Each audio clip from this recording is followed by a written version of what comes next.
Welcome to another edition of California Triathlon Soup. This is the first show of 2022. It's February. We've been pretty busy with a lot of other things. We're happy to get this one in the bag. Today we have Dallas-based professional triathlon Elliot Bach with us. So welcome, Elliot. Yeah, thanks for having me. It's good to be on here. I know we've had many conversations in the past, but it's been phone calls, so it's kind of great to get on here on the podcast and get a little bit more of it out there for everybody. Yeah, it's I have a face for radio. That's what I've heard. So it's good to get a good young pro on here. So I know I say Dallas based, but I'm catching you today out of Boulder, and you sort of train between Texas and Colorado. I know that a lot of the folks who would like to know more about a pro triathlete schedule. Certainly I'd love to hear about your 2022 schedule and sort of why you train in both places would be a great place to start. Yeah. So I'm obviously from Texas, born and raised. That's where my roots are. I'm one of 10 kids, got a really big family. They're all still in Texas. And then I also have a coaching company out of Texas. So there's a lot of good things that Texas is very dear to my heart. But I've spent the last 3 years, I spend about half my time, I come to Boulder, Colorado and do some training here for the altitude. My coach is out here, and just a lot of the athletes that are good at triathlon and many other sports, they base out of here either permanently or throughout the year. So the last couple of years, I just kind of wanted to be a part of that, see what it's about, and kind of just gives a new training variation. Texas is great, but when I'm there in Dallas, the training options aren't that great. Like, I know where to find them, but it's a lot of concrete jungle is what I call it. So it's nice to get out of there, come to the mountains, and get that fresh mountain air. But I do have a coaching company that I base that out of Texas as well. I coach athletes all over the world, but the roots are there. And so that's where most of my time and energy is spent. And then in terms of racing, 2022 is going to be, I'm still trying to finalize it. I know I'll be coming and doing one of your events in Fort Worth, which is actually where I'll be starting my year. So that'll be the first event for this year. And then 2 weeks after that, I'm actually going to do Ironman Texas, which I don't normally start my year or beginning of the year doing an Ironman. I usually wait till the end of the year. But last season I ended with Ironman Cozumel. I like the way that went. I'm starting to kind of find this love for that longer distance. So I'm going to do Ironman Texas, and then going to spend doing some littler races throughout the summer, and then putting 3 or 4 70.3s, which are not set yet. It's a little tricky with the schedule, the way Ironman does it. We can see pro races through the end of July right now. So it's kind of tricky to plan. And then with COVID stuff still going on, I'm not planning any races really outside of the country because I can't rely on any of that stuff. So it's going to be a lot of US racing this year, and kind of having the plan that I want, but depending on what happens, we'll make some decisions on the fly. So Ironman Texas will be the first big one though. And then after that, we'll kind of assess and see what happens. It's interesting to always talk to pros about paying them bills. And so in order for you to pay those bills, I would have to imagine it's prize money, sponsorship, and your coaching business. And you have to sort of juggle those balls. Can you tell everybody a little bit about that for a professional triathlete? What's that's like the day in the life of, the week in the life of, in terms of all the different things you have to juggle? Yeah, I think, with that in particular, there's money, those type of things, it's very different because you've got your top 2-3%, your Jan Frodeno, Sam Longs, the Rudies, those guys that, they've got great sponsorships. They're also winning when they go to races. And so they can just kind of sit back and train, which is awesome. For myself and a majority of pros, one, the prize money is pretty much disappearing. Each year, I'm seeing it gets less and less in terms of Ironman events. Some races that used to pay several thousand for a win are now paying, $3,000 for a win. And so it's making it really hard for, I call the B-level pros, the C-level pros, to actually make a living. And so most of us, we're either coaching athletes, we've got a part-time job, And so like for me in particular, I've got my coaching company, I've got my training, and I've also got sponsor obligations. And so I have some great companies that they support me throughout the year. But it does take a lot to do this sport. This is a very expensive sport. It can be, if you're trying to travel worldwide and all these things. And so like for me, it's typically like pretty much 7 days a week. I wake up pretty early, usually around 6 most days. And it's either I'm getting out to do a session for 90 minutes or so. And then if I'm not training, you will find me on my computer, writing coaching plans, talking to my athletes, writing a newsletter for one of my sponsors, trying to get photos and content because every sponsor wants something different. And then it's training, trying to fuel. And so I say that like I'm kind of organized, like chaos type of busy, where pretty much all day I'm always doing something, but there is downtime. Like I do a lot of admin work on the computer. Yes, I'm sitting in front of a screen, but it's not that hard. Like I can sit back and easily, sit in my recovery boots and get some emails and stuff done. But especially for the athletes getting into it, I think this misconception that a lot of people have is they see all this pros and they're like, oh man, you got it made and all that.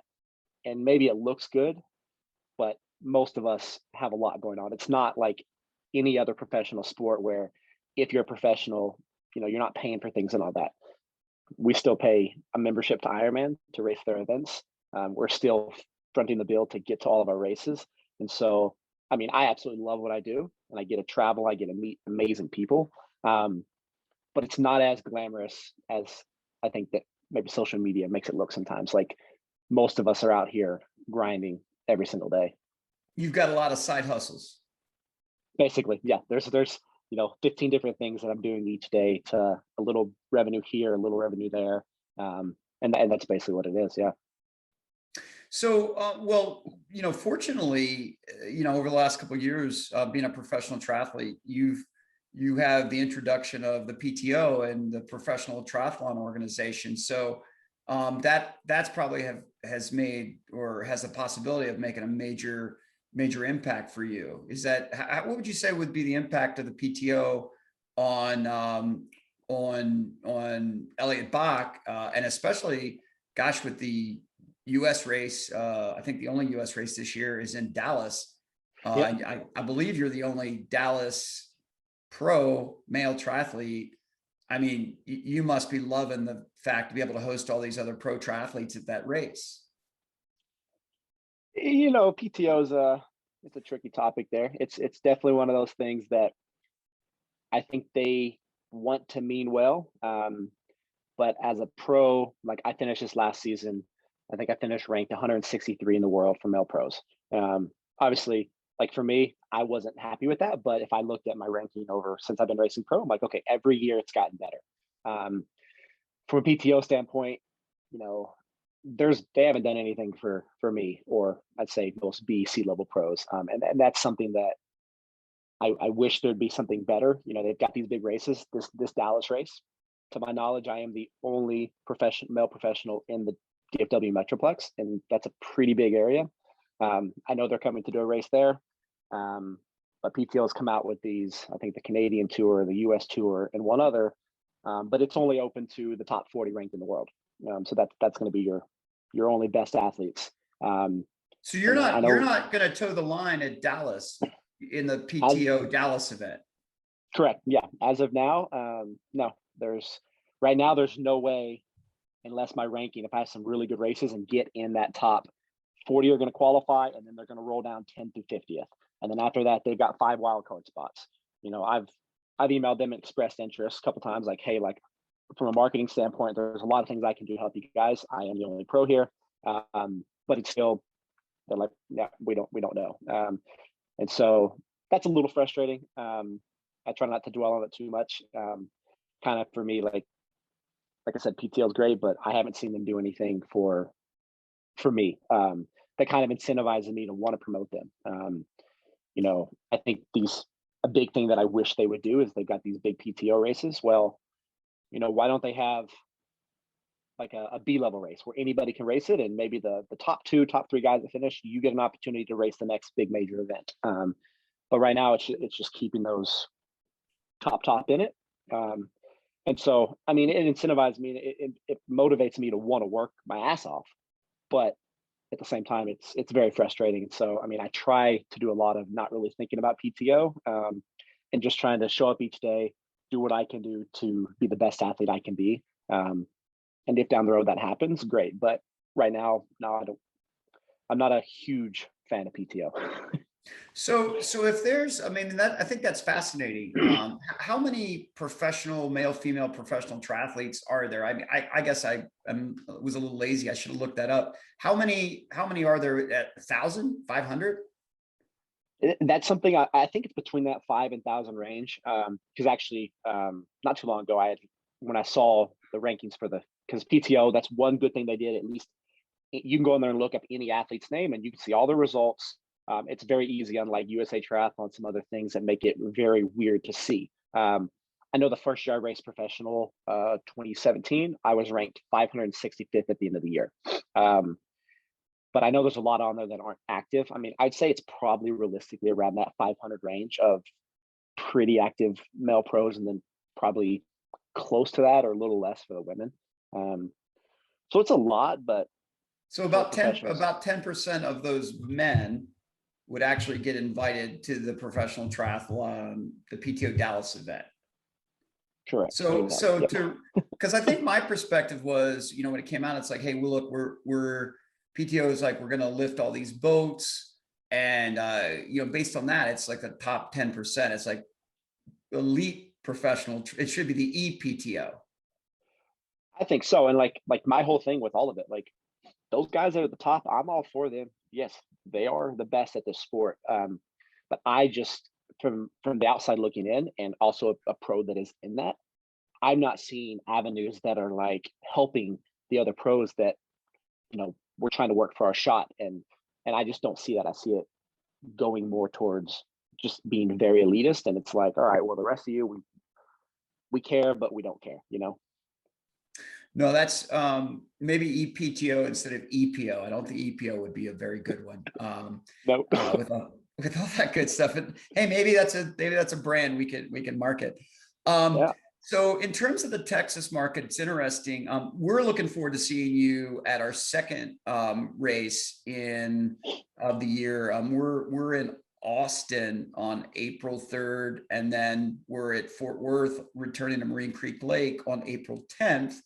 And we have clinics before each of those races. So I think you'll be at our swim clinic on on April 9th, and then racing on April 10th. And you did that last year, and we really, we were kind of like, oh wow, that's cool. He's going to really test out our course for us, and you Yep. did.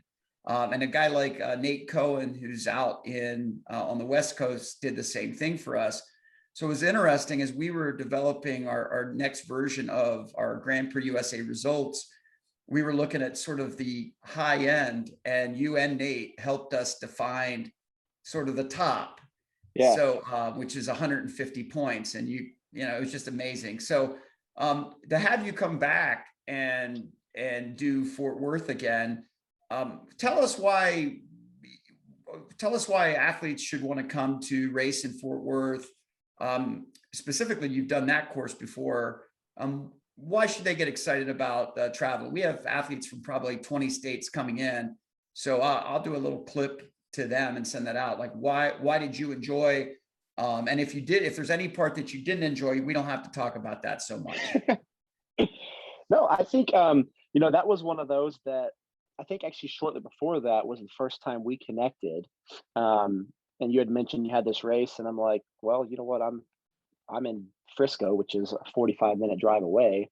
And one, it was a very affordable race for my team to come do. And I was like, hey, this is great. Like, I was able to use your event as kind of a team event. I think I had 5 or 6 athletes. I had one of my athletes. That event was very like beginner friendly. And I know we had talked about that. Like, it was great for somebody getting into the sport. You had the super short distance, you had the different distances, so it didn't scare people off. Like, I had an athlete come up from Houston. It was his first triathlon ever. He had never done one. He's like, you know what? I'm going to drive up from Houston, get a hotel. And that particular race is great because it's like, you feel like you're right outside of town, but everything is right there. I mean, you can see downtown Fort Worth from the race. But even from a course standpoint, very spectator friendly. The lake, like you could see the course no matter what distance, you could see everything. And then the bike for the longer race was a 2-loop bike.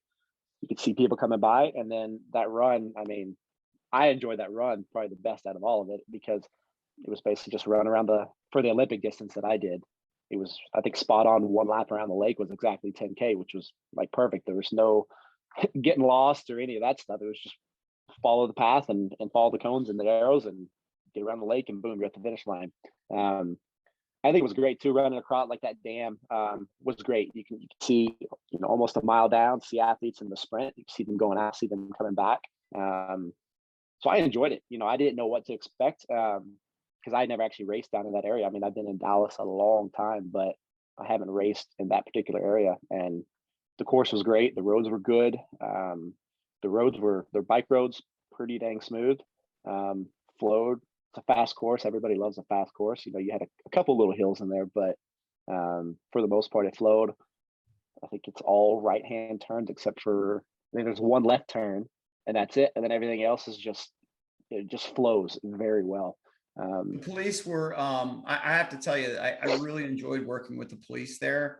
I really enjoyed working with fire and the dive team, and Fort Worth was one of the most, it's probably the most rural, most urban race we have, but most of the response we got back was, I felt really safe on the bike course. And that's what we were looking for. So I know there'll be some slight adjustments for this year, but we hope to come and do that again. And you, by the way, the police have asked you to go a little slower because you sort of come up on them a little bit. So if you could warn them. They weren't quite ready for me, actually. When I hopped on the bike, they weren't ready to have me out there that fast. It was pretty good. I think it was that first loop, like towards the end, the last 3 miles, I actually caught them. They're like, wait, what's going on here? And I'm like, oops, sorry. Yeah, if we could put a little bell on the front of your bike, I think that would be nice. That would be very nice. Yes, give them a heads up.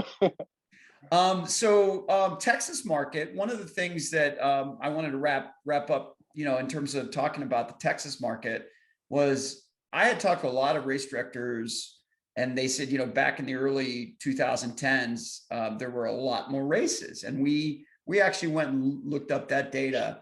And beginning of 2010, there were 33 races of greater than 500 finishers. And as 2019, so this is all pre-pandemic, we will not mention the C word on this podcast. It had gone down to 11 races. So it had gone from 33 greater than 500 to 11 greater than 500. And while we were out in Texas, a great race series, a really good race director, Jack, who does Jack's Generic, Rookie, Kerrville.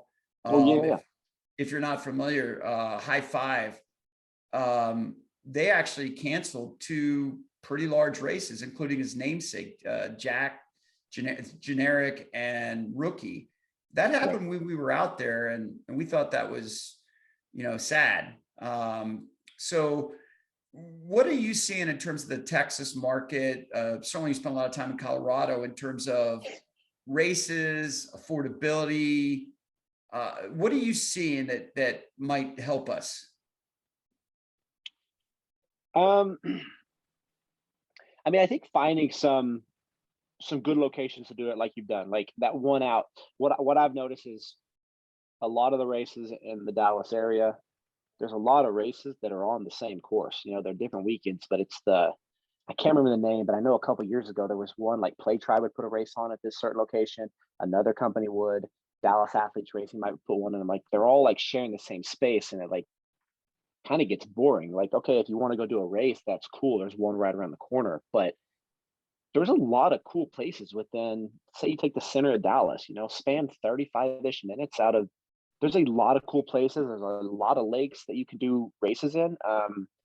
And a lot of them are just the exact same. Nothing ever changes. And I don't know if maybe some of these race organizations have just realized, what, we know roughly X amount of people are going to sign up, and we're good with that. And it just flows. But I don't think it takes much to get a little creative and find something new and exciting for athletes to get excited about. Because right now it's very much I mean, I know there's some races that when I did my first triathlon in 2008 in Dallas, like there's some races that are still doing the exact same boring course through some neighborhood, you know? Yeah, we as a race director, I can tell you, we definitely try. And a lot of times a municipality will be like, that's awesome. That's a great plan. About 3 years, we might be able to get that to work, or else here's the prescribed water, bike, and run course if you want to get something done. And it's unfortunate, but it does happen. I think that was the first, I was told that was the first short course race at Moraine Creek. Now, again, I've also heard that about other races, you know, like, but near memory and old memory, and somebody will say, oh no, back in 1983, there was, and I don't know, but in the near, that was the first time at Moraine Creek, I think, that there was anything short course for, you know, forever, maybe. So, well, I know when you did that one, I think it was like right after you announced that, another company that likes to run the market in Dallas created their own event on the exact same course as yours. I think 4 weeks later. yeah, that happens. That happens, but well, this you would not be a good young pro triathlete unless you at least spent 30 seconds or a minute talking about all your fantastic sponsors. Absolutely. Yeah, so I've worked with a lot of people over the years. I've been very fortunate that everybody that I'm working with this year is somebody that I worked with in prior years. And that's something I try to do. Yes, sponsors kind of come and go. But I've really tried to build connections with the companies I work with and see it as long-term. You know, I don't want to be, I mean, and I've made some in the past where I worked with a company for a year and then I switched to somebody else. But I really have tried to hone in on people that I connect with, that I know. And so like Irwin Cycling, they're my wheel sponsor. They've been my number one. Like when I qualified to race pro, I got connected with them, and they believed in me from day one. And I'm in year 6 with them. Like since I've been racing pro, they've had my back. They're amazing. And then a new one that I just started with, but he's kind of transitioned, just different companies. I've been with him for years. He's backed me since I started. He knows me from small East Texas. Go Green Cannabis Company is a new CBD company that it's a new company, but longtime partner. And then Groovy non-alcoholic beer. That's another great one that last couple of years has just extended. Great people there. And then my nutrition sponsor is Power Bar. This is year 2 with them, but they're somebody that I was using their product before we started working together. And then Zoot is my apparel sponsor. They take great care of me and my team. They do all of our custom gear for everything that we need, swim, bike, run. And then Kuru Performance is a new one that is basically an ointment company similar to PR Lotion and the others, but also a good buddy of mine that I know personally. And he's had some good success with his company coming out. And then I work with Endure 3 Bikes out of Frisco. Jason and Andrew there opened their shop in May of last year. Great guys, and they've had my back, and we're kind of trying to grow that Dallas market together. And so, yeah, I work with some amazing people that allow me to do what I love each day: swim, bike, and run. This was actually a setup question. You spent a couple minutes on your sponsors, but it's Valentine's week and you haven't mentioned your girlfriend. I think isn't that an oversight? Probably, yes. What did you, let's put you on the spot. What did you, first of all, were you guys in the same place for Valentine's Day? And then what did you get her, if you don't mind me asking? So, well, I did not get her anything, which is, yep, I messed up on that one. But no, so she's in Dallas, Jenny Dupree. She's in Dallas, Texas. Well, Frisco, more properly. But I was in Mexico, and then I actually flew from Mexico to Dallas. I was like, you know what? I've got a layover. I'll just miss that flight, and stayed there for the week. And actually Valentine's Day, we're like, you know what? Not going to rush to do anything. We went to the gym, had a lazy morning, watched some TV, went to the gym, because she's a very avid triathlete. She's pretty dang good herself.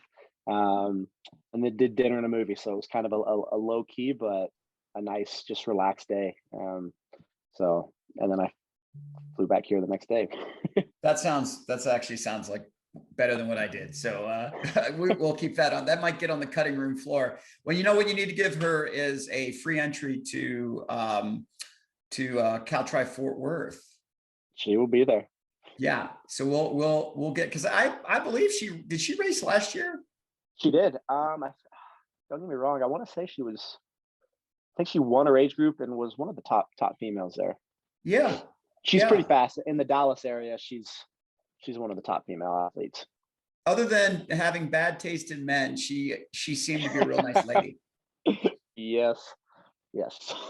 Anyway, well, Elliot, it's a pleasure to check in, that you took this time out of your schedule, training in Colorado, and all the things you do. Every bit of your time is important. I appreciate it.